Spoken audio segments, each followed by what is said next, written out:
Continued AMD chip shortages, secondhand RTX 3060s, AMD's upcoming 6600 XT, and one weird trick to improve your DLSS performance. That's what we're going to be talking about today here on the show, off and on again. My name is Nick Laporte, and I am joined, as always, by my AI co-host, MATT, a.k.a. Matt.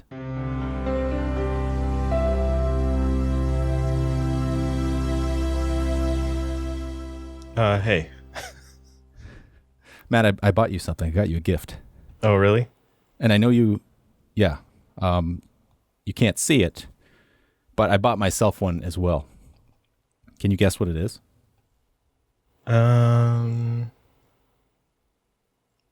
No. Is it maybe a Euro 2020 championship for England? Too late. No. I got us each a Bitcoin. Oh, yeah? Yeah. That must have been pretty expensive. Actually, I think I got both of them for, I think it was $11.99. Oh, yeah? Yeah, it's gold plated. I think it's made of copper. So is it one of those ones that's in like at the top of every article about Bitcoin? It looks exactly like that. Yep. And I'm going to leave it there beside you, and you can be proud of that. Thank you. When somebody asks you, say, I have a Bitcoin, and you can tell them that I bought it for you. I mean, you don't have to, but you can. That's very thoughtful. I'm going to bury it so somebody can mine it in the future. Yes. Let's hope they're green about it, though, right? We don't need anybody else destroying the environment. Yeah, so we got some house cleaning stuff to talk about. First and foremost, I think I have to mention this because I forgot last week and I didn't realize we had a new patron in the air-cooled level, and we give shout-outs to those people on the podcast at the end of the show, but I'm going to give one here, and that's to SSC Ultima. So thank you for joining us on Patreon. What else? Wow, I have like a mountain of things I have in here. What's the most important thing? Oh, yes, we made a list, Matt. We didn't make the list, but we are on a list. I got emailed recently about us being on a list. The top 10. A no-fly list? Hardware podcasts you must follow in 2021. And I was like, I wanted to email him back. I'm like, are you sure? I don't know. You haven't listened to a lot of podcasts. No, sorry. We appreciate it. We're on here with the likes of Moore's Law is Dead, their Broken Silicon podcast, Think Computers Weekly, and Tom's Hardware Show. And PC Perspective. Yeah. That's pretty nice. So yeah, thank you. I know I can't believe it. No, that's pretty cool, though. It also said the top 10, but there's only 9 listed. Yeah, I did notice that, too. Maybe somebody got cut. Maybe it's going to be 8 soon. Maybe it was. Maybe these guys. What about the WAN show? Is that is that a podcast too? I usually watch it on YouTube. I listen to the podcast version. So they have like a proper podcast thing. Yeah, I listen through Pocket Casts. I see. So they're. I think they're definitely missing. Yeah, I think so. There's no reason why they wouldn't be one of the most popular. I listen to them the most easily. Yeah. Yeah. Yeah. What else we got here? Oh, Nike contacted me. They want me to make a video and give me $3,000 to, as an ad.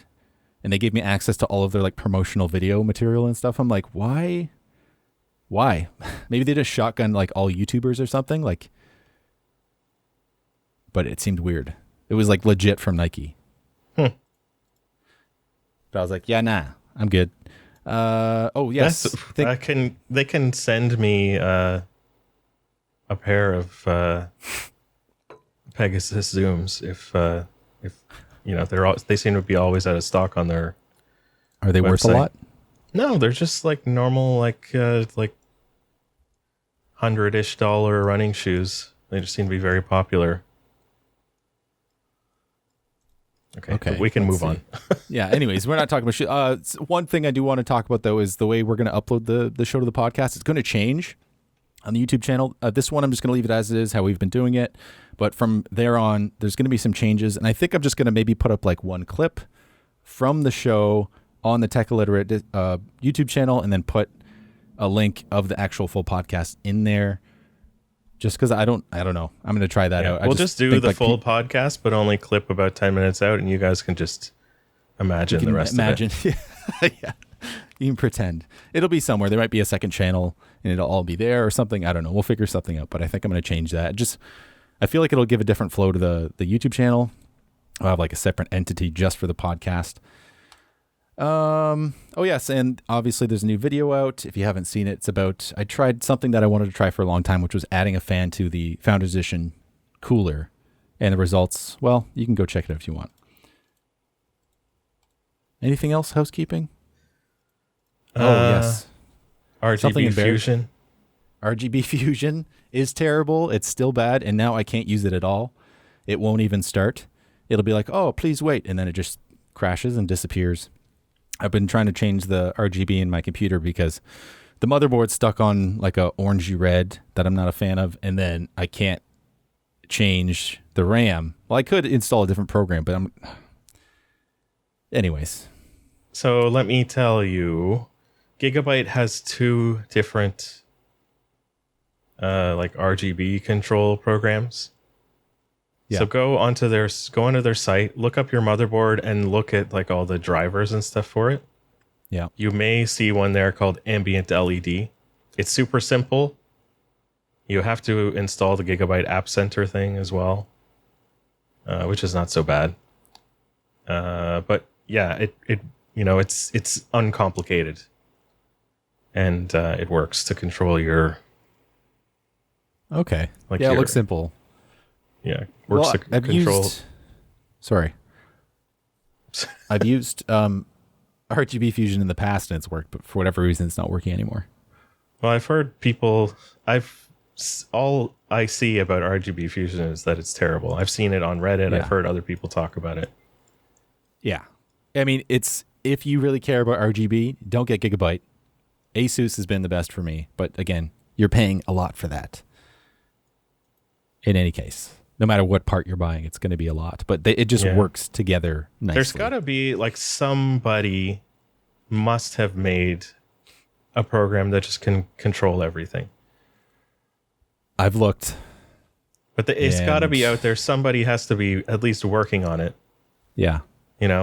Because I've got Corsair and I've got Gigabyte software, and I could have one for Razer, but I just didn't want it. Yeah. It's too much. So I had 3. My mouse, because like it's not even worth it. I just have a Razer mouse, and the logo, which my hand is covering at all times, has RGB LEDs. There's no point in ever changing that, because like I never see it when I'm using the computer.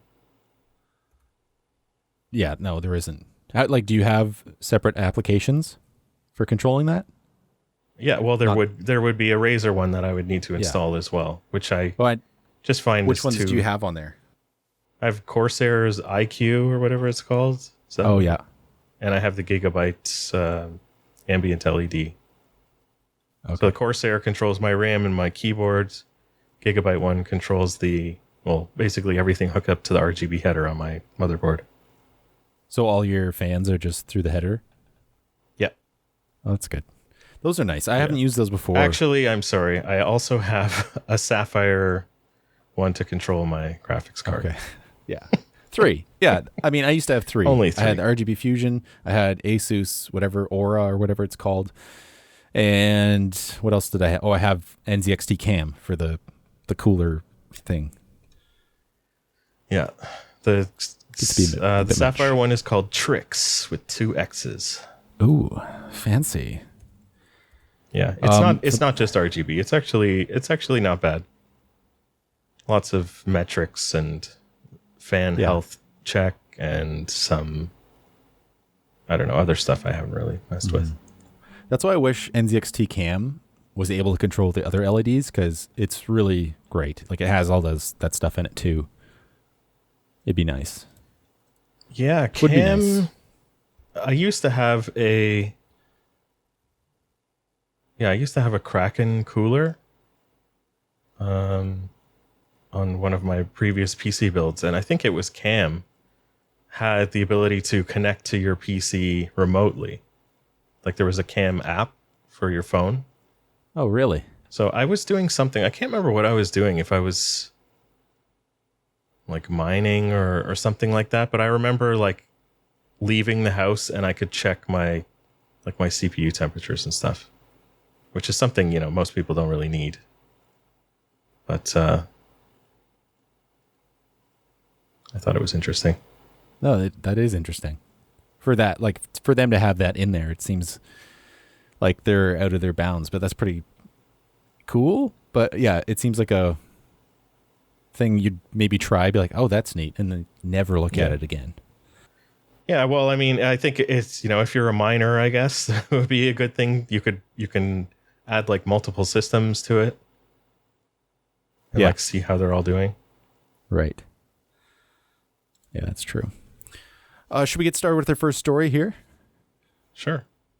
AMD's CEO, chip shortage to last to the year's end, but supply should improve with every quarter. And this is, of course, Lisa Su talking about the chip shortages, more specifically talking about their Ryzen CPUs. Obviously, if you've been in the know for a while, the 5900 and the 5950X have been basically out of stock. I think in Canada, like there was like initially like literally only like 5 5950Xs available, and I haven't seen them in stock. I have seen recently some 5900Xs in stock occasionally, but for their lower offerings, the Ryzen 5, Ryzen 7s have been in stock. So according to Dr. Su, the situation will vary from segment to segment, but the deficit of components is expected to continue until the very end of the year. As for 2020, it'll depend on the market demand and how much the manufacturing capacity is improved over the coming months. However, not all is doom and gloom. I said that backwards. That's okay. As we've seen over the last few weeks, the supply and prices of CPUs and GPUs have been rapidly returning to normal. She goes on to say, she stated that AMD is working hard to increase the production capacity every quarter and hopes to catch up with demand by the holiday season. The supply of budget and upper mid-range Radeon RX 6000 graphics cards like the 6700 XT should see a marked improvement in the coming months. So we've already talked about that. I talked about that last week, like going into the computer store here. I went there again just last week. 6700 XTs, like literally they have dozens and dozens of them on the shelves. They have multiple 6800 XTs on the shelf, no 6800s, and 6900 XTs as well. So as far as AMD graphics cards go, they're in stock from my perspective. Maybe online they might not seem like they're there as much, but I feel like brick and mortar, they're popping up more and more. In my particular computer store that's close to me is very busy because it's the only one in the city. So you'd have to go out of the city for that particular retailer, Memory Express. So for them to have that on the shelves, I think that's good things. Yeah, not all gloom and goom, right? Yeah. Did I? No, you didn't. Don't worry. That's what. Yeah, this is fine. It's like, when did these come out? In October, the 6800 XT came out. October 2020, yep. I think it was. Yeah, they were just shortly. Yeah, shortly after NVIDIA. Yep. So over a year before they start, like, becoming, I don't know, or when did the 6700 XT? I guess that one's more recent. Yeah. But still, like, I'm hoping that, like, there are two factors that are going to make things better. And one is the supply ramping up, and the other is mining slowing down. Like the demand from miners who just want to buy them by the truckload. And also miners getting rid of those and putting them in the secondhand market. Hopefully it'll be sooner than like the end of this year before everybody who wants a GPU can likely get one. What I'm really hoping for is that MSRPs start, being respected. Yeah, that's what I'm hoping for too, because it's still really expensive. Even looking at like the ones I've seen in the stores, it's just like, it's up there. This is Canadian prices, but like 6700 XT, all of them going for like over $1,000, around $1,100. It's a lot for, like, it's a high-end GPU. Don't get me wrong, but it's not the 6800. Definitely not a 6900. And that's the thing. And that's coming. I truly believe that's going to be coming in the fall. We're going to start to see this happen because with mining, it's really coming down. Looking at Bitcoin prices right now, it's been pretty steady for the past while, but steadily going down. After that crash that happened, I don't know, back in May, I think it was the end of May, it's steadily going down. So should we segue into our next topic on that point? Yeah, well, I don't think people are using GPUs for Bitcoin mining. It would be Ethereum, I think that would be the big one.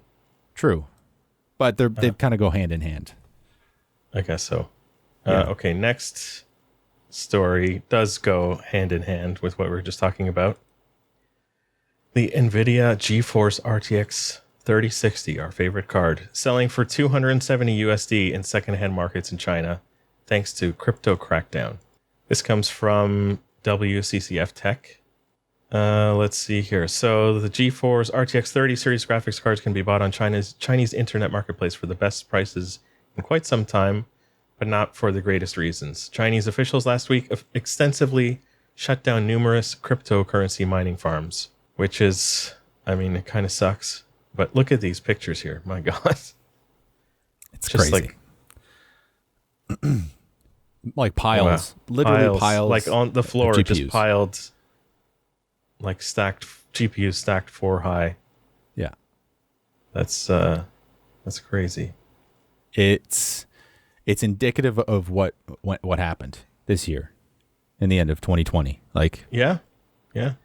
Literally like buying pallets of GPUs and just putting them to this purpose. And hey, you can do that.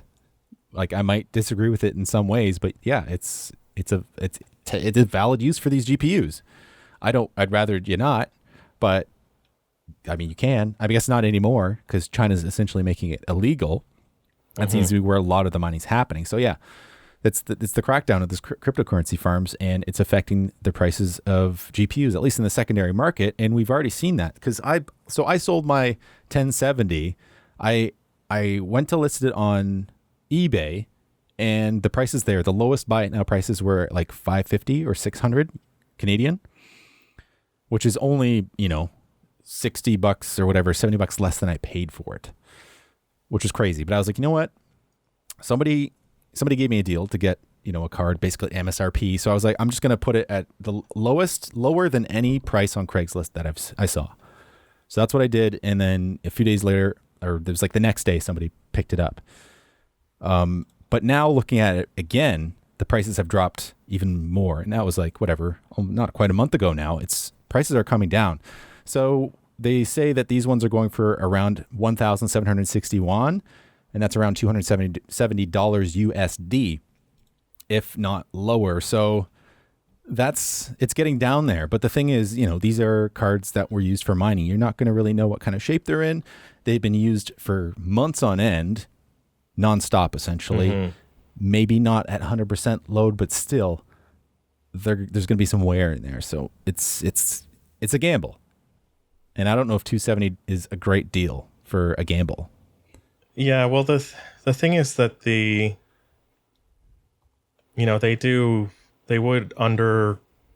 underclock the GPU, but the memory would still be going like crazy. Yeah. So the memory controller and all the memory on there would definitely be well worked in. I'd be pretty hesitant to pick up something that came from a farm. If it came from just like a dude, probably. I don't know. Have you bought any used computers, like from Craigslist or Kijiji or whatever, eBay? Don't think so, to be honest. I'm usually like, I can't think of anything. I've got stuff off of friends. Yeah. But I don't believe I've bought much. I've definitely sold a lot of stuff. I generally like to buy new because you get warranties and you can be sure that it's in a certain state most of the time. But secondhand, you never know. But, it doesn't mean that you shouldn't buy something secondhand. It's just the way I am, I guess. Me too. I have bought some things. Like I've bought 2 laptops secondhand. This one I'm using right now, I bought secondhand, 6 years ago or something, 5-6 years ago. And this one has an issue, and it definitely was known by the person who sold it, and they did not say it.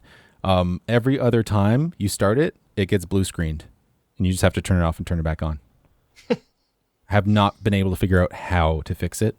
I just live with it because it's not that big of a deal.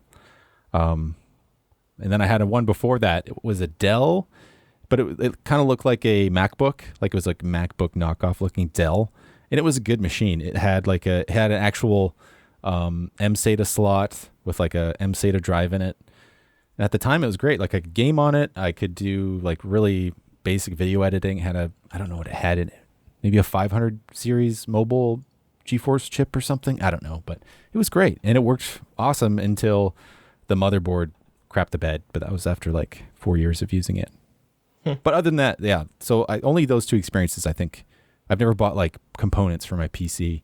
And I don't think I'd be willing to buy a used graphics card. And I'm thankful for the people who are willing to trust me. I try to be as honest as possible. Yeah.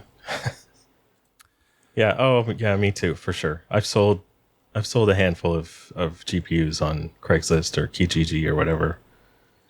And yeah, I mean, like I don't really do too much mining, but I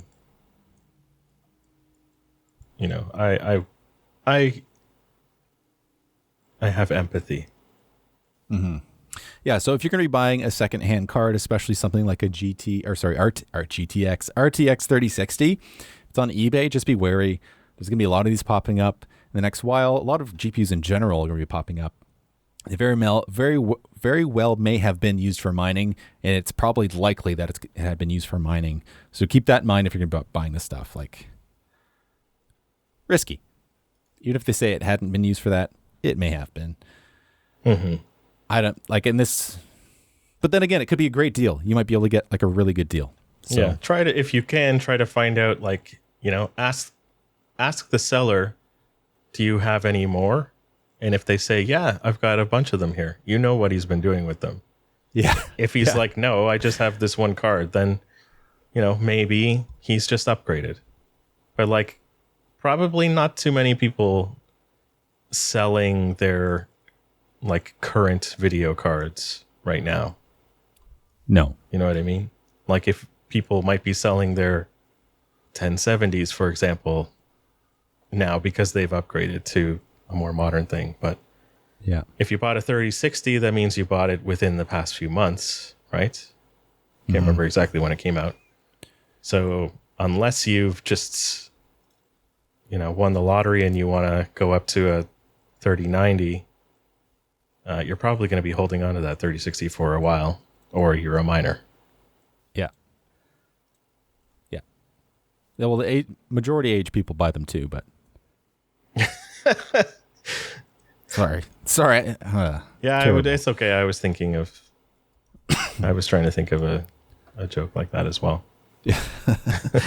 So speaking about these type of cards, a 3060, well, AMD has their competitor coming out, well, air quotes, competitor coming around the corner. So AMD's Radeon RX 6600 XT is rumored to launch in August for $399. And my initial reaction is, oof, that's getting up there. So yeah, this rumor comes from a few different places, video cards, sites YouTuber Cortex, and Moore's Law is Dead, claiming that the popular AMD leaker Kepler, who has a decent track record of such things, as the card will launch at $399. And I can't like vouch for these actual rumors and these leaks, but as far as I've followed, I do listen to Moore's Law is Dead from time to time. He seems to have great sources, so usually the things he comes out from his sources from leaks turn out to be true. So you have to keep in mind there's going to be a 6600 XT and just a non-XT 6600. So this is the more premium version of the card. But $399 seems to be up there. It's going to be an 8GB GDDR6 card, 128-bit bus, 130 watts. It seems like it's getting a bit too expensive because, the 3060, the RTX 3060, was $399. That was original MSRP. And also, AMD's not actually going to be launching these and selling these directly on their website, which is concerning. Yeah. What do you think about it, Matt? Yeah, I think it is a bit strange. I think also because it has the 6 in it doesn't mean it is necessarily a 3060 competitor. I thought the 6700, maybe XT or non-XT, was the 3060 competitor. They kind of like because the 60 sat in between each other. Anyways, it does, yeah. But yeah, I guess it does. I don't know. I'd have to, we need to wait to see how these things perform. Mm-hmm. It does seem a bit high, though, I would think. Yeah, perhaps going up against a 3060, yeah, it seems pretty high, especially if they're expected to be lower performing. Well, maybe it's like the thing. So, like it is like you say, we need to wait to see what it's going to be like. What's the performance? And maybe it is just that AMD knows what they have in their hands, and they know they can get away with selling it at that price. Not necessarily because of the shortage, but maybe like we talked about last week, when we talked about the 6800 XT gaining performance with driver updates and things like that. Maybe that's what's happening. They're able to squeeze more power out of these things, and it's actually going to edge out the 3060 or 3060 Ti in this case, and actually be up there and above those in performance. And they can actually sell it at a price, knowing that people are going to buy it if it's going to outperform those cards. Could be the case. It's possible. Yeah, so we don't have news about the 6600 price specifically, but they're saying that it's probably going to be around $350 US, hoping that's going to be $299. I don't expect it to be $299. In fact, I would expect both of these cards to be relatively close in performance. They have the same amount of memory. The stream processes on the XT version is a bit higher, has more compute units and ray accelerators, just a bit more. But they use the same amount of power, same amount of Infinity cache, same bus. So we'll see. But either way, I feel like this is going to be one like the 6700 XT right now. It's going to be on shelves and it's going to be available. So that's good news for actually being able to get a card, and also for hopefully prices and MSRP. Hopefully. Yeah. So what's the release? Mid-August? Yeah. Before summer's end. Can you believe we took a solid step into the summer? Yeah. It's almost halfway through. Oh. All right. I don't really like the summer, so I don't care. Fair enough. There's things I hate about it too. I'm not going to lie. It's hot and I don't have AC. It's okay right now, but still, I prefer a nice cool day. Yeah, me too. I love going out for a hike and where it's like kind of cold, but the act of walking keeps you warm enough to like be perfectly comfortable. You know what I mean? Yeah. Oh yeah. Those are the best days. Absolutely. Like it's a nice 15 degrees Celsius. Something like that, yeah. Oh yeah. That's good. Well, I think that's it for our main stories, but we got some listener mail. Our first one here is from SSC Ultimate, and he's referencing episode 9. So this is a while back for us. I don't even know. We're on episode 23 now? Yeah, when we recorded that, like in the new year or something like that. But anyways, he says, we were talking about how people flock to Intel CPUs and laptops still. I got an Asus TUF with Ryzen 7 4800HS and 1660 Ti. The CPU has Vega cores to run the display and leaves the 1660 Ti to handle the rendering of games. Runs very well. So I never knew that. I didn't know that was a thing. Maybe I heard it and then it just went one ear out the other. Did you know that? I did. That doesn't ring a bell. I don't know if that's interesting. So like, what does that mean exactly? If I want to look into this more, because is it just running display as in like, hey, you're browsing on your desktop and then that's using the Vega graphics, and when you load up a game?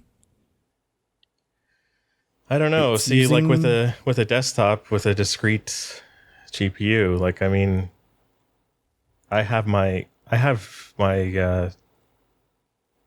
integrated graphics turned off. But if I turn them on I guess I could run one monitor with it and plug one monitor into the motherboard, plug another one into the GPU. Yeah. I know you can use some of the hardware, like the video transcoding hardware of your integrated graphics thing, even if you have a separate GPU. I don't really know. Mm-hmm. But I wouldn't think that the running of the display would be separate from the rendering of the game if you're rendering at full screen. I mean, there would be like some kind of, integrated circuit that would like keep the screen on or whatever. Maybe, I don't really know. Yeah, maybe it's like it's the Vega's like giving you the display, and then it's just being accelerated by the 1660 Ti or something. I don't know. I want to know more about that. Yeah, that's pretty neat. Anyways, they go on to say, I don't regret getting this one. It's a beast for a laptop CPU. The Intel equivalent in the same class was not really worth it. I had a bad experience with AMD in the past in laptops, but they have come a long way now in laptops as well. Yeah. And I think we talked about that. I think I might have been talking about how I had a friend who had an acquaintance who was asking about computers, and they said they did not want an AMD, and how that kind of thing in the mind was persisting in people about laptops, or not just laptops, but CPUs in general. And yeah, it's definitely changed.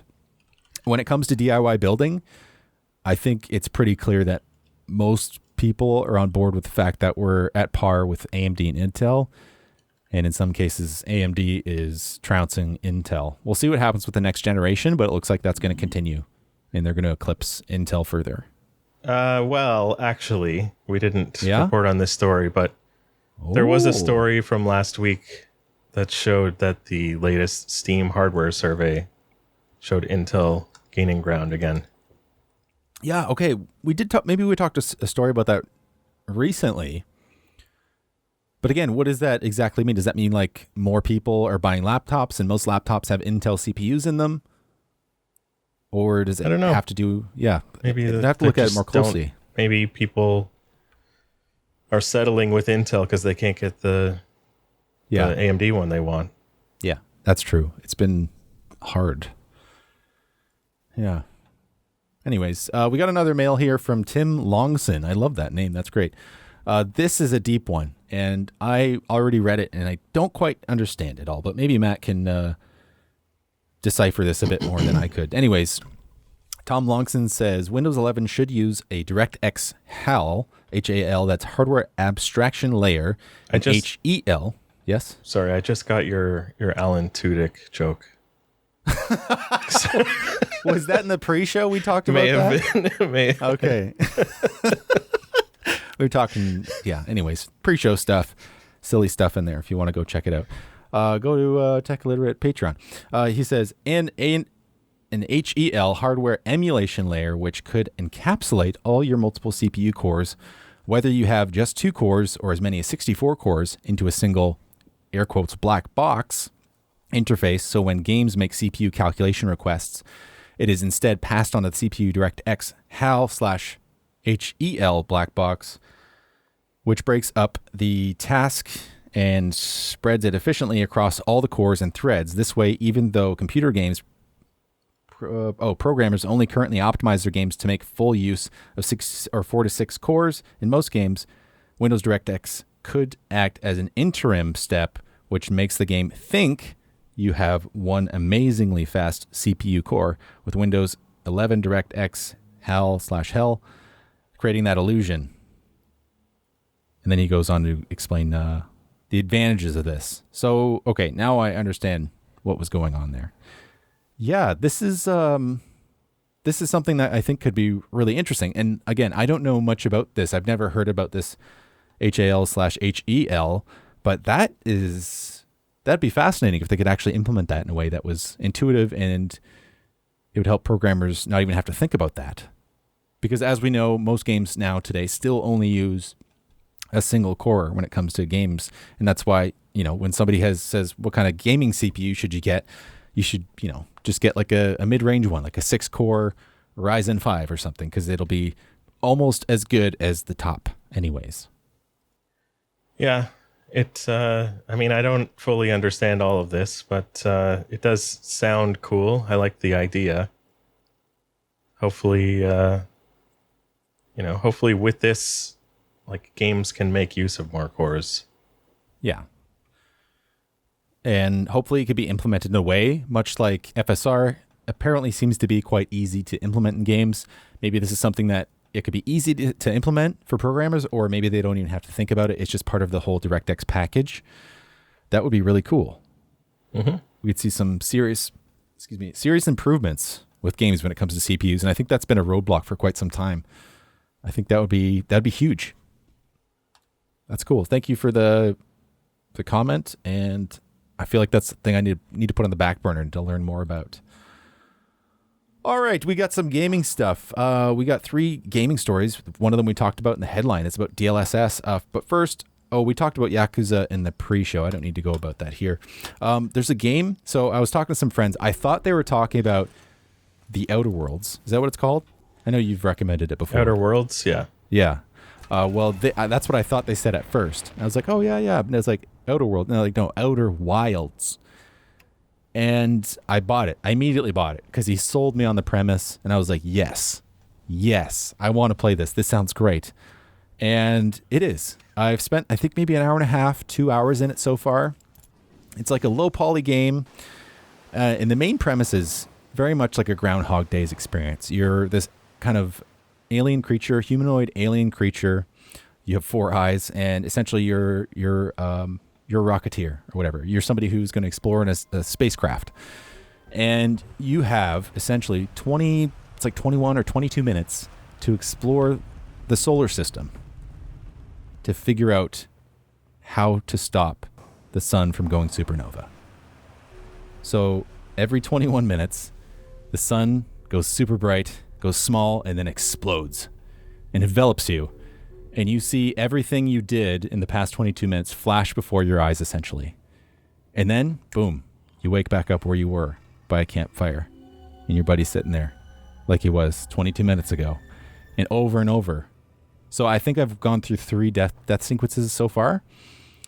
And it's been a lot of fun. It ran really terribly at first. I don't know what was going on, but when I turned my mouse, it was super jittery. And I was like, why? Like, it shouldn't be running this poorly, but turns out, by the way, if you're having problems with the game, you have this game, and maybe you didn't want to play it because it was running like garbage, you actually have to add a script, like a text file, into the game directory, and it's called like secret settings.txt, and then you just have Google it. You'll find it on Reddit, and you have to specifically say what your monitor refresh rate is, and it has to be good at running at that refresh rate. So it was like whatever 170 was my rate, and it was, boom, perfect. It was running like butter.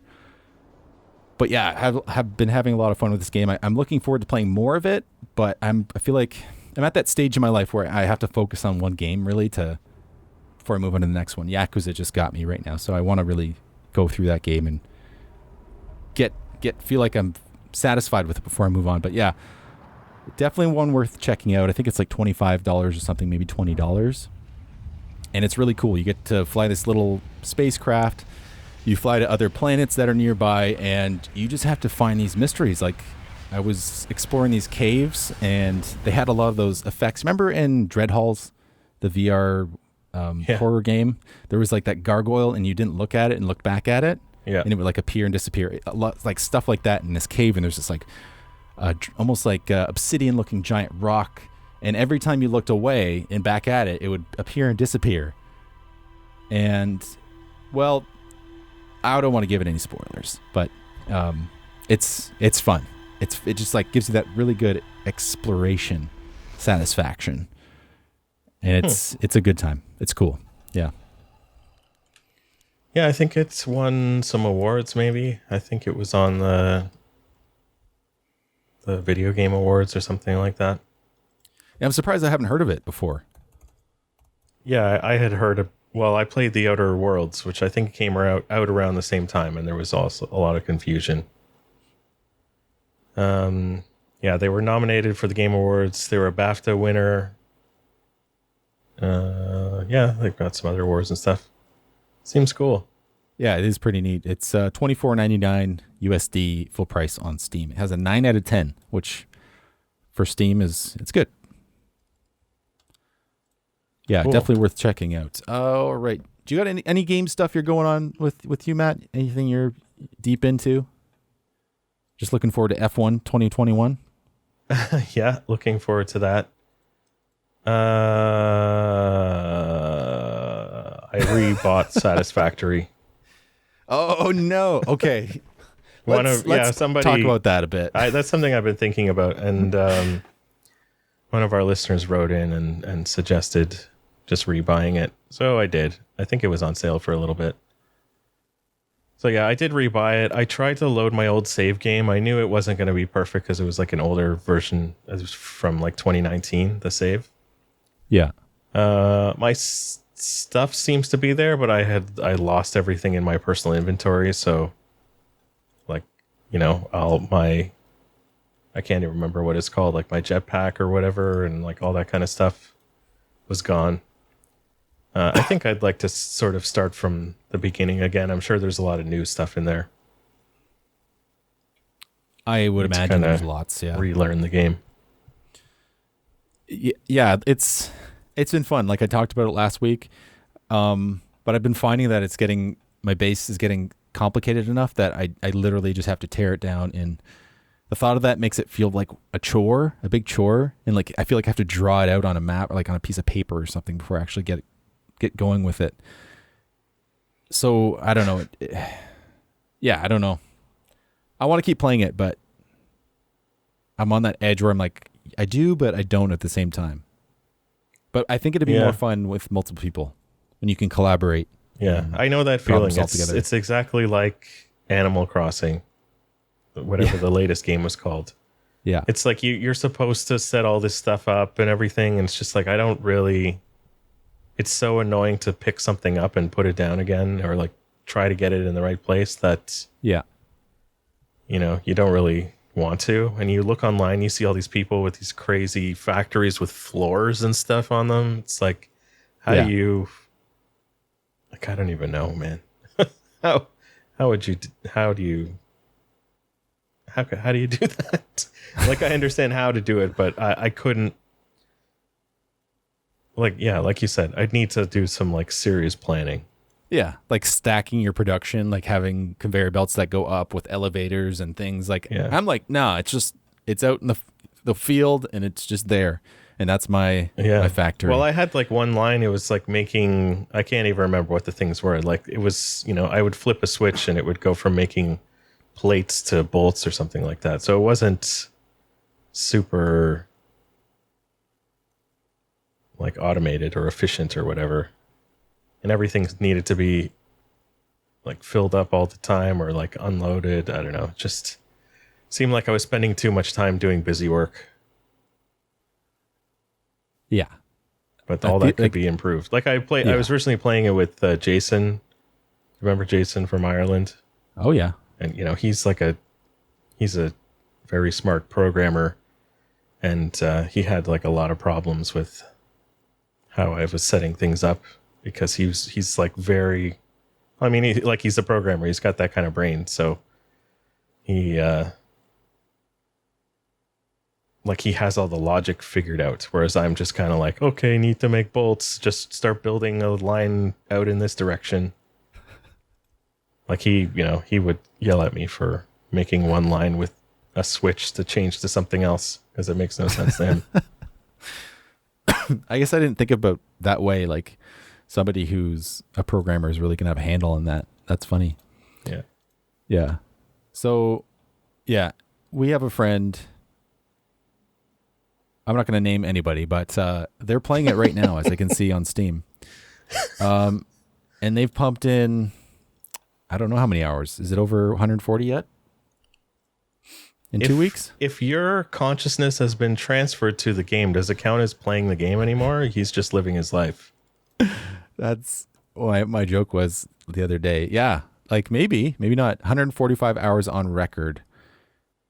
And they have 160. Like he got it like 2 weeks ago. And they have 160 hours of playtime in the past 2 weeks. So 145 is probably all of that. It shows on Steam, it actually shows him as like away. So he's probably just got it on. Yeah, he's probably just got it running, like his factories are running or something. Oh, yeah, just collecting all the loot. Yeah. Yeah. Maybe that's why. Maybe that's why so many hours he's just leaving it on all the time. That could be it. I've done that. Like I do that with Minecraft occasionally if I'm like setting away like a, I don't know, AFK fish farm or something. I've done that. Remember we were playing Minecraft and I think I left it on. You were like, there's Nick just sitting there in his like closet, just like throwing his fishing pole over and over. Oh, what's happening here? Yeah, I could see that.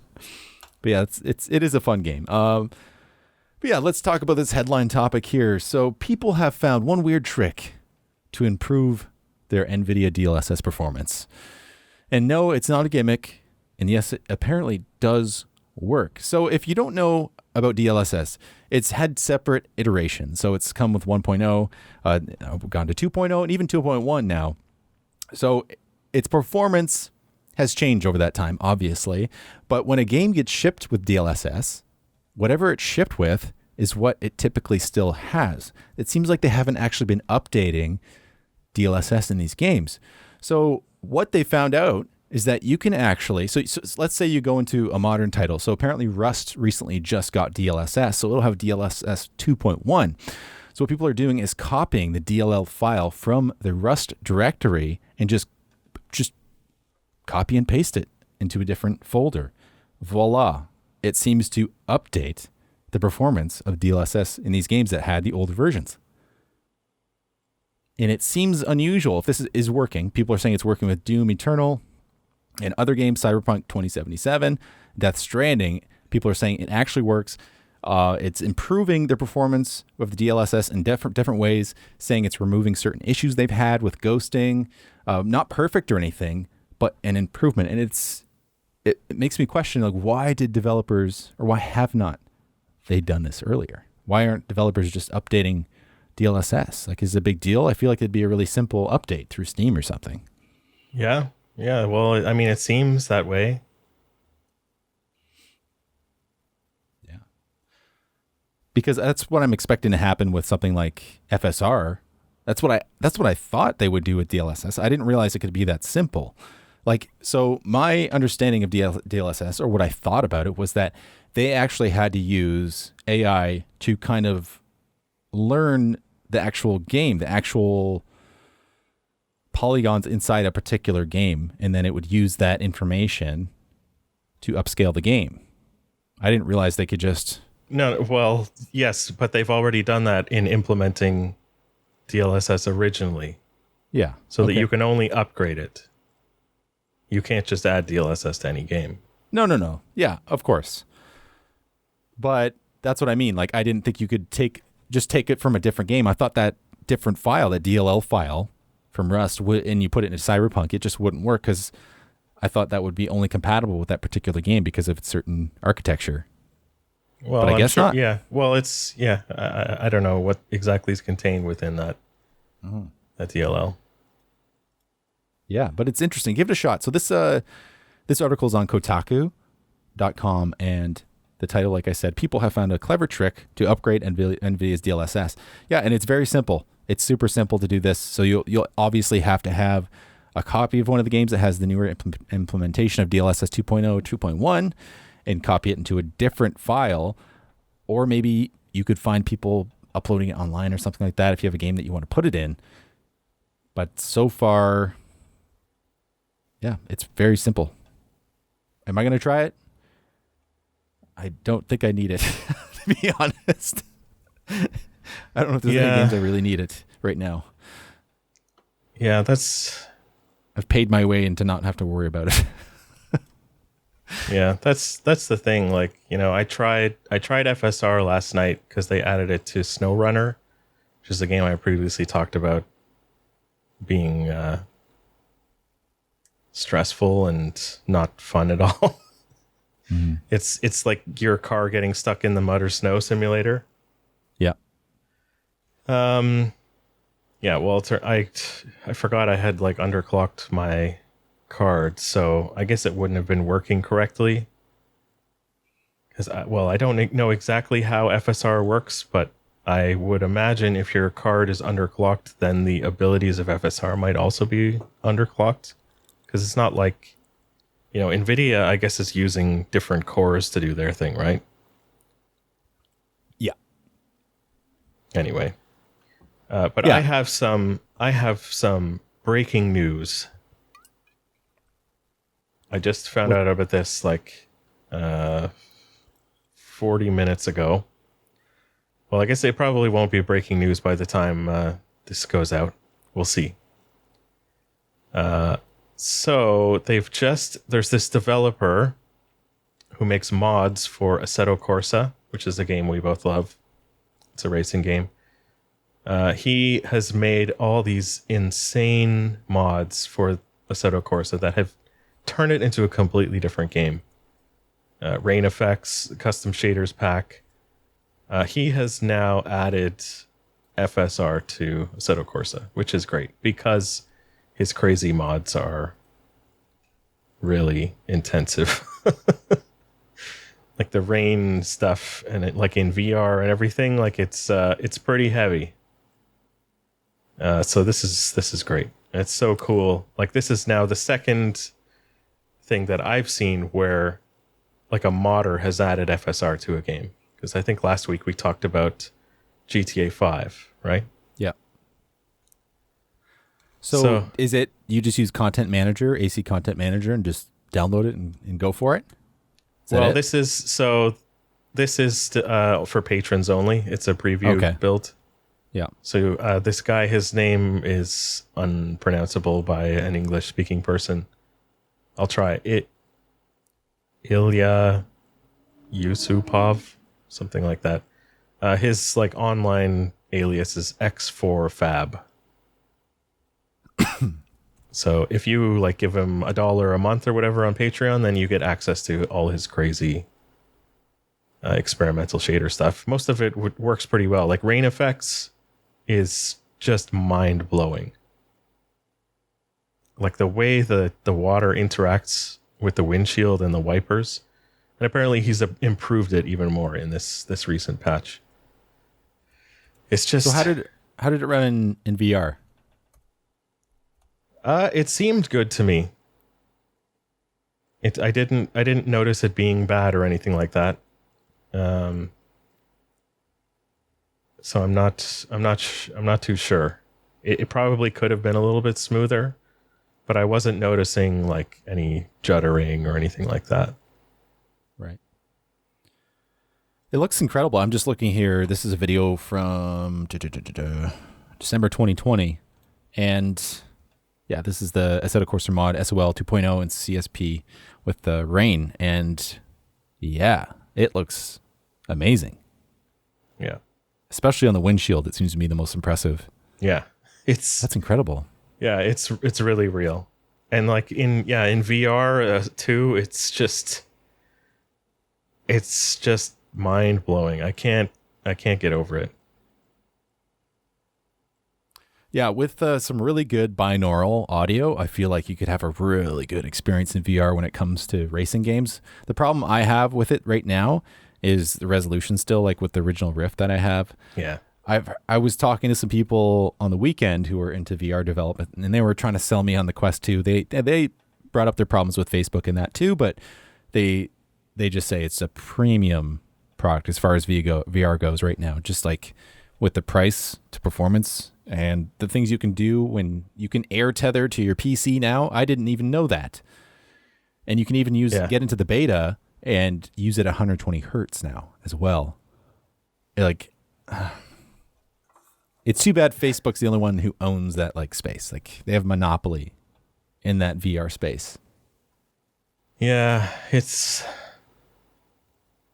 I really want to buy one, but you just don't know with Facebook. Like, what are they going to do next? Yeah. Like very recently there was a thing where they're like, oh, we're putting ads in games. We're making it so people can put ads in their games.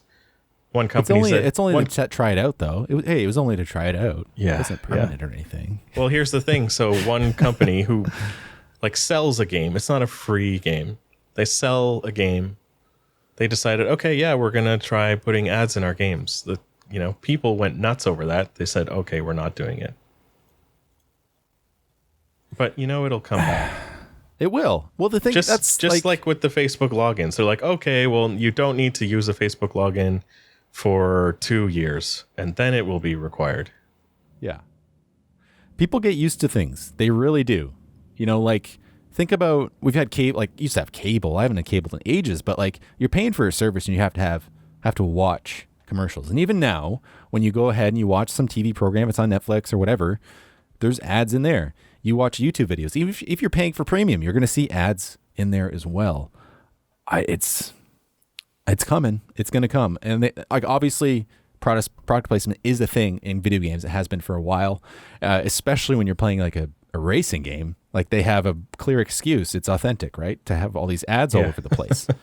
So I think it's going to become more egregious. Like, I was just watching the Stanley Cup finals in this past week, and the ads are just ramping up.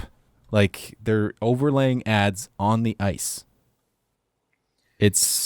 I am not surprised that in 20 years you'll be watching like an event like that, and literally the entire ice is just like a moving ad or something. I don't know.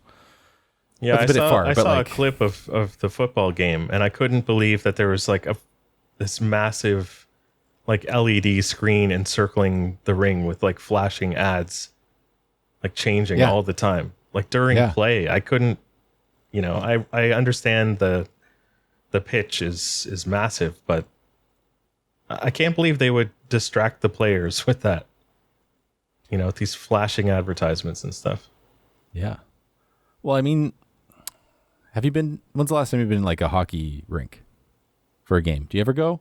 I've never been to a hockey game. Last time I went to a hockey rink was to see Tool. Fair enough. But they have like on the second balcony or whatever, they have like that rim, and it's lit up and stuff, and it's like a giant screen essentially. Yeah. Why? Like, I'm surprised they haven't put that on the ice yet, on the boards. They're probably just, it's going to get destroyed, obviously, in hockey, unless they had some really good bulletproof glass or something. I don't know, but yeah, in video games, I'm surprised we haven't seen more. I really am. So I can only call for the community to do what they did there.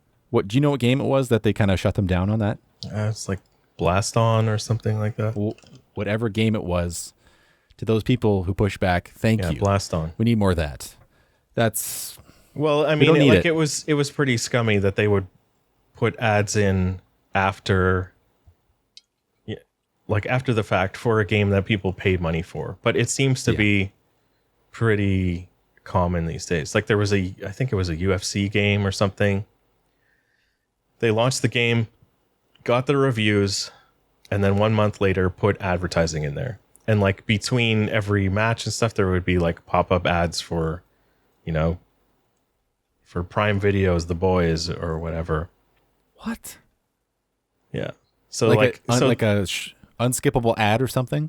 It just like a pop-up thing would just show up, and it would be like a couple seconds. It would like flash like the logo of the TV show.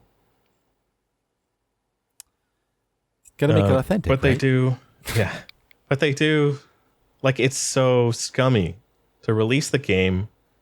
Everybody, anybody interested in it likely buys it. They, all the reviews are done. Critics give their ratings and all that. And then a month after it's released, they just, flip the switch and put all this advertising in it. It's crazy. I actually remember the very first time I saw an advertisement in a game. Or like, obviously in, there were like, I mean, there were games like Cool Spot on, I don't know if it was Sega Genesis or whatever. That whole game was an advertisement. It was like a 7-Up ad, basically. So I'm not talking about that. No. It was a snowboarding game on PlayStation, and there were like Butterfinger ads all over the place. And my friends and I were all like, we all noticed it. We're like, this is pretty gross. Like, we just started calling it the Butterfinger game because it was like Butterfinger everywhere in this stupid game. Was it SSX? No, I don't think so. What, was that on Xbox? That was PlayStation. Pretty sure. Okay, that was PlayStation 2. No, it was on PlayStation X. PlayStation X? Yeah, well, PSX is what it's referred to. Original PlayStation. I don't... I'm trying to think. I didn't have an original PlayStation. I did play some of it, but... oh, that sounds funny, though. The Butterfinger game. I remember playing the game 1080 on N64.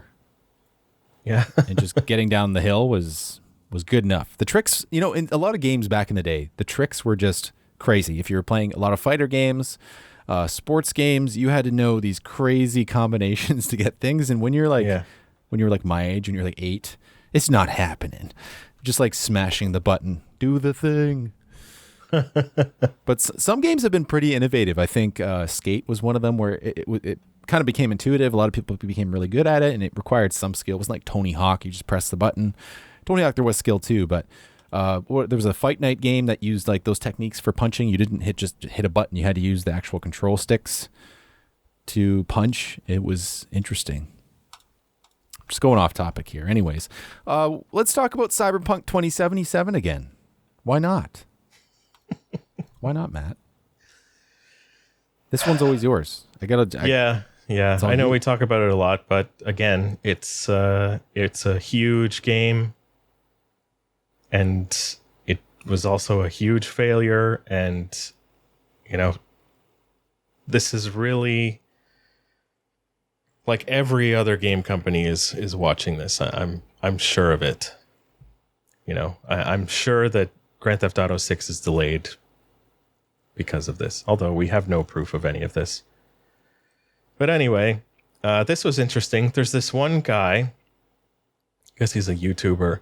He took the PlayStation 4 disc, and generally they have this process of a game going gold, and that is where it's supposed to be relatively done.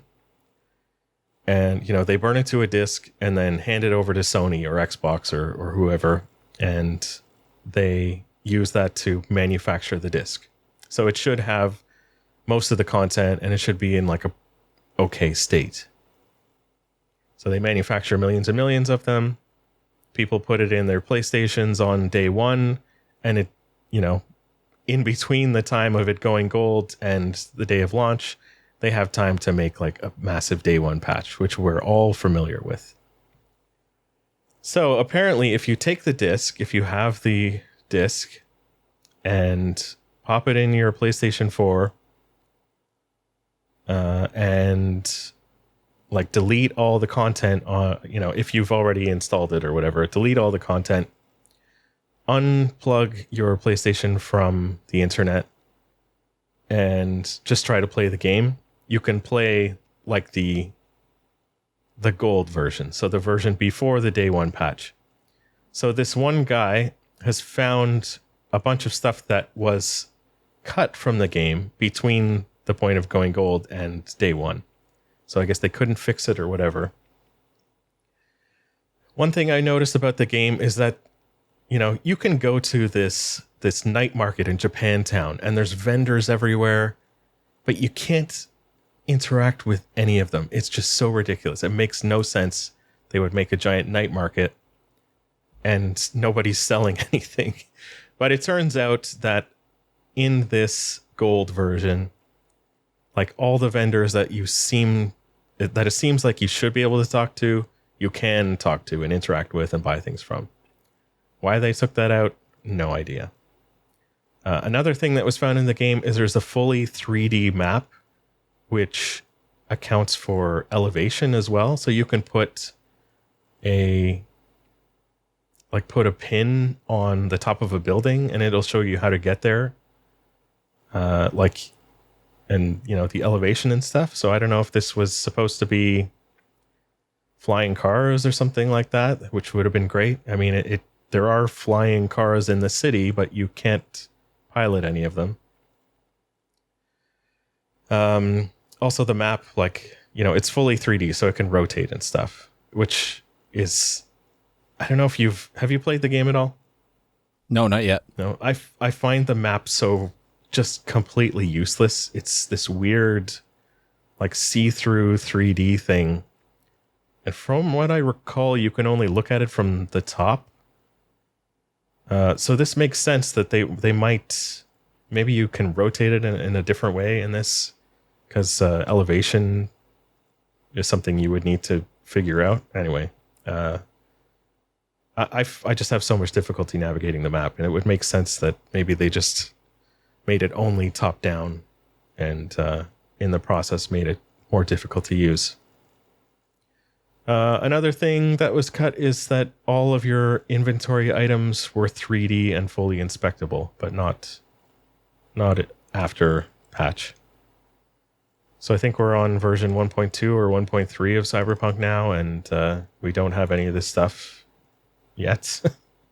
Just kind of, we're on patch 1.1.23, which came out in June. It's depressing. I still really want to play this game, but it just really feels not finished. Yeah, it's disappointing because even though I haven't went for it and just to try it yet, I was really looking forward to it. It just, like, there was so much hype, and I think it probably could have been the game that people wanted it to be, even what CD Projekt Red wanted it to be. It just is quite the bummer that it didn't turn out that way. Yeah, thankfully there is a modding community, and they seem to be doing a better job than CD Projekt Red. So if they've made a ton of fixes to the game, which is pretty great. Like, yeah, it's interesting, adding third-person perspective, which is awesome. Yeah, it's interesting that there was, like, some things that were in that version, the original version, the gold version, whatever you want to call it, that were better in a sense, or, they should have left in. I wonder why that is. Maybe the playtesting turned out it was better the other way, maybe? I don't know. I'm sure it had to do with some kind of problem with the game. There's, it doesn't make any sense that they would take out all these vendors. Like you're going through this massive city. There's people yelling at you. There's like signs screaming at you. Like, there's just so many vendors and shops, and you can only interact with like 1% of them. It's unbelievable. And like this night market, like, all these shops are so detailed and set up and everything, and you can't do anything. It's just such a weird feeling. It's like this weird ghost town. Now, how does it compare to Yakuza? For me, just for like just walking around the city. Yakuza feels like it's got way more attention to detail. I think Yakuza definitely feels more like a living city, even though it is a smaller area than Cyberpunk. Yeah, it's definitely, they definitely took their time with it. With Yakuza, I've explored, I think, the whole map by now. But there was a time where I was like, okay, well, I guess, because I'm going through running around the map and everything, and I'm like, oh, there's only, I pretty much know what this game is. I've explored the whole map except for this one little street down here. When I eventually got to that street, I'm like, oh my God, this is unreal. It's like a whole other world over here. It's so much detail, different architecture, different people. Like, that game is just so detailed, and like every inch of that city is really well thought out. Yeah, they did that thing like Grand Theft Auto does, I think, in a lot of places, where they scale down a city to give you like these really different areas, a very diverse feeling place where you can walk one block away and feel like you're in a totally different part of a city. They did a good job with that. Yeah, it's really cool. I feel like I could talk about it all day. I've just been playing so much Yakuza. Like, man, I just love walking around. Like, it feels like Japan. Like, they did such a good job. And I found this website where this guy explored Yokohama, and he essentially found the places where they got inspiration for their tiny version of Yokohama in the game. It's really cool to see the pictures they have of the different spots. That's definitely I'd love to see that. Do you remember what website it was or anything? I'll find it. Yeah, I'll find it afterwards. I'll give it to you. But it was pretty. Yeah, it's pretty neat. I like that kind of stuff. And same thing. Like I remember playing GTA 4, having been to New York City and seeing the things where they drew inspirations in GTA 5 in LA. I love that. I think it's really cool to be able to do that. And to get off topic here, like thinking about certain simulations like Microsoft Flight Simulator and what they're doing with the world with Google Maps, man, I cannot wait till they can procedurally generate like literally an entire city and you can drive around like you could in GTA, something like that, or walk around in VR. Yeah, it's it's coming. World changing. Like, it seems like I never would have conceived that we'd be able to do like what they do in Microsoft Flight Simulator. Like, it's unreal. Yeah, it's still glitchy at times. But, I flew to Banff and I flew over and I saw the hotel I stayed in. Like, that's definitely my hotel, flying over my parents' house, or, it's kind of crazy. Like, my parents live on the other side of Lake Ontario from me. And I could conceivably, like, I know how to fly there, like from the airport near me. I've done the flight so many times because it I don't know, it just feels so real, and it's so interesting to think that it's something that you could potentially do, with a pilot's license and a plane. Oh, absolutely. It's fascinating too, like flying and then kind of recognizing landmarks in real life when you're in a plane. And finding them like on Google Maps and things, but that's where that thing was, that weird looking lake or whatever. But then actually being able to do it in a simulation like Microsoft Flight Sim is really cool. Getting to that next level on the ground is going to be unbelievable. And I think it's going to change maybe I'm speaking ahead, but I think it's going to change the way we travel in a sense. It might change the way we look at travel and vacation and tourism. Maybe. Yeah. I think for a long time, there's still going to be something about actually being in a place. But if you can get 90% there with a simulation, that's cool. As long as if you want to share something. As long as you can take a selfie in the simulation, like, that's all that counts, right? You can. Remember Facebook VR when that came out, like, I don't know, 4 or 5 years ago when it was? And you could, like, you had an avatar in VR and you had like a phone essentially, and you could I would call it like FaceTime, basically, whatever, video chat people, and you're holding this phone in VR and you see them in real life on this virtual phone, and they see this avatar, like as if they're, it was really cool. And you could like take selfies and stuff. It was pretty neat. Did you ever try that? Probably not. No, I didn't. I think the Facebook login stopped me. We've definitely taken like selfies and stuff in VR chat. We actually had like full 360. What do you call that? Like a spherical selfie or whatever. Yeah. It's cool, and it's crazy. The virtual world is going to take over. It's coming. What do they call that? What's the coming together of humans? Home. What? What do they call that? The coming together of humans and robots. Singularity. Yeah. It's coming. We got one more story here. This is from The Verge, and it's about the Nintendo Switch OLED model. It's going to go on sale on October 8th for $350 US.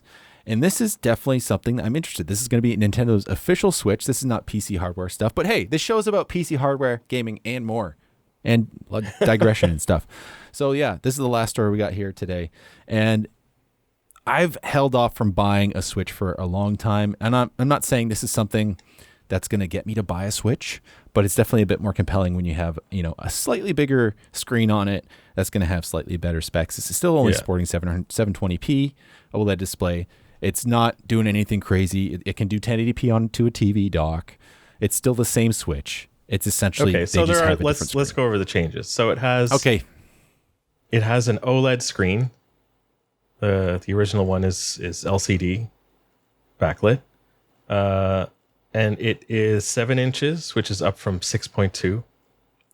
Not a huge change, but it's still a change. It has better speakers, apparently. It has a wider adjustable stand, which nobody will use. I've never used the stand.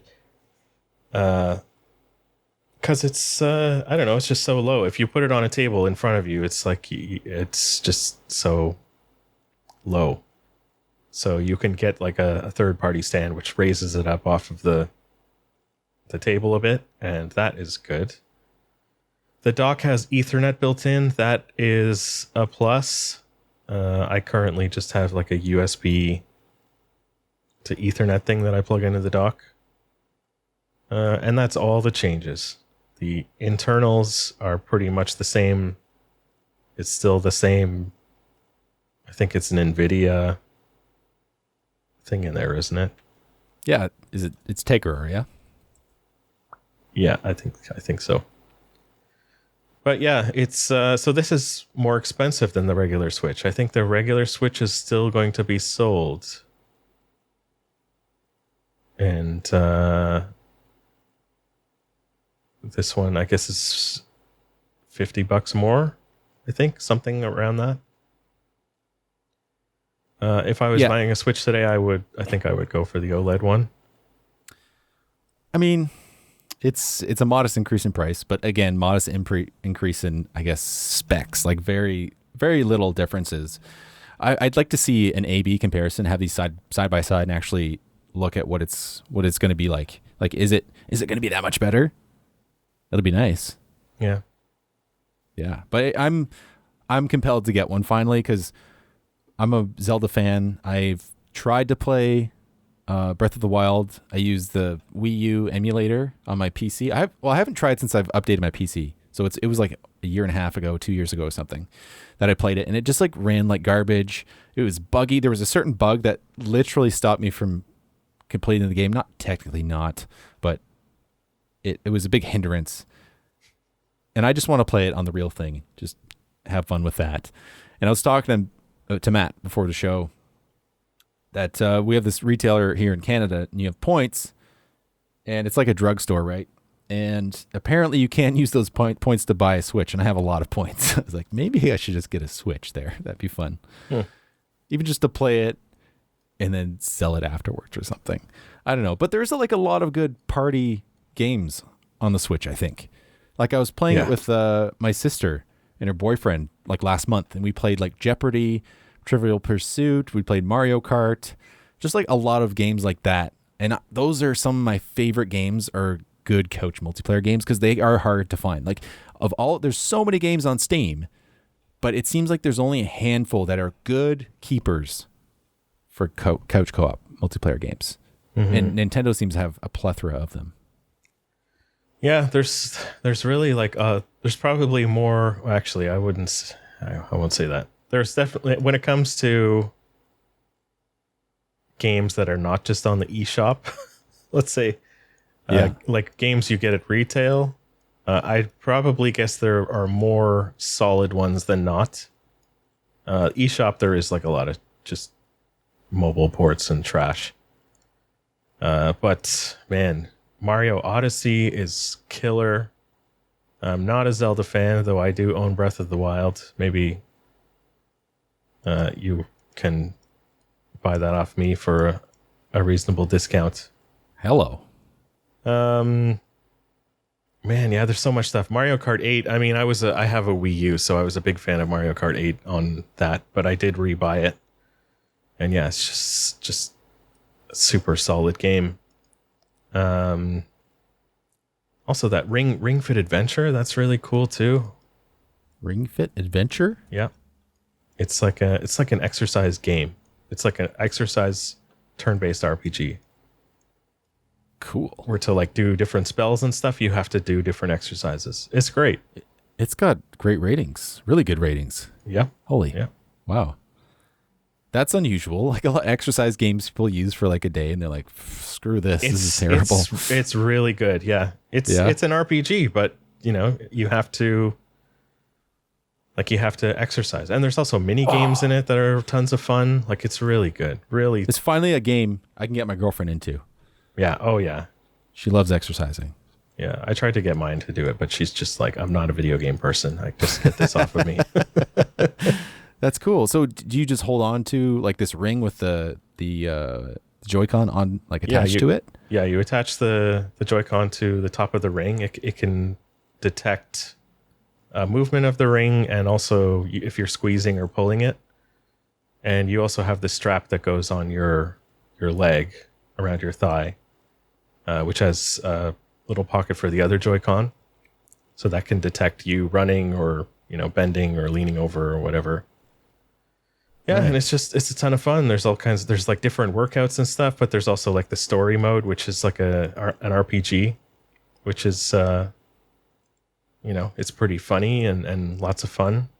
And there's like different kind of like in an RPG where you have different types of spells, like fire, ice, poison, like that kind of stuff. Different types of exercises are more effective against different kinds of monsters. So I think the green ones are like yoga based ones, red ones are upper body, blue ones are lower body. What's yellow? Yellow might be like flexibility or like cardio or something like that. But anyways, tons of fun. It took a long time to get this. This was like a hot seller during the pandemic. Yeah. I think I finally got one maybe around the end of last year, and I'm so happy with it. Canadian $100, $99.99. That's the thing about Nintendo games; they like almost never go on sale. Yeah. So what's the actual medium of it's like a cartridge or something when you buy the game? Yeah, I've never used one. I've never. Yeah, it's kind of like a sort of like a slightly different, slightly fatter SD card kind of thing. Okay, kind of like a DS cartridge, a little fatter. It's smaller than a DS cartridge. Okay, interesting. That's kind of neat. Yeah, so I think I'm going to try this out because I read that you can use your points to buy these. So I already have like $200 worth, and they have promotions on where you can like use that $200 for $300 worth. So maybe I'll wait till October and I'll pick up one of these Switches. That'd be cool. Yeah, that's what I have. Skyrim on my Switch, so I can play Skyrim anywhere. Yeah. Did you like sideload that, or is that? Nope. That's legit. Nope. It's official. Skyrim. Official. Yeah. They have Minecraft, but I don't think I want to play that on the Switch. It doesn't have ray tracing. It's hard they have to go Pokemon back. Snap? What? There's a new Pokemon. See, I haven't looked at any Switch games because I'm like, I don't have a Switch. I'm not even going to try to look at anything. Yeah. But now I'm looking. I'm like, ooh, there's a lot I want to There's check out. Captain Toad's Treasure Tracker or something like that. Yeah. Love it. So good. Excuse me. Cool. Oh, man. Oh, I'm excited. No. Don't look at it anymore. You have to wait till October. Yeah. I got to wait for the new one. Cool, though. That's neat. Awesome. That's going to be fun. Looking forward to that. Mm-hmm. Something else to waste my time with. Or at least I'll use the Ring Fit Adventure so I can at least get back in shape. Man, I am getting out of shape. Holy. I looked at myself in the mirror the other day. I was like, oof. Getting a little belly there, buddy. I was been home sick for 3 weeks, and like anytime I try to work out, even do push-ups, I start coughing like profusely. So the pneumonia's still hanging out. Anyways, thanks for listening to the show, guys. I think we're going to cut it off here. If you're listening on YouTube or watching for that matter, please leave a like. If you're anywhere else, whatever, Pocket Casts, maybe you're listening to some weird alien broadcast in space, you know what to do. And our shout out to our one air cool level Patreon, SSC Ultima. Thank you for subscribing on Patreon. What else is there to say, Matt? Sorry, England. Maybe next time. Maybe next time, in another 40 years, you'll have a chance. Whenever it was, I don't remember. Anyways, take care, guys. See you next time.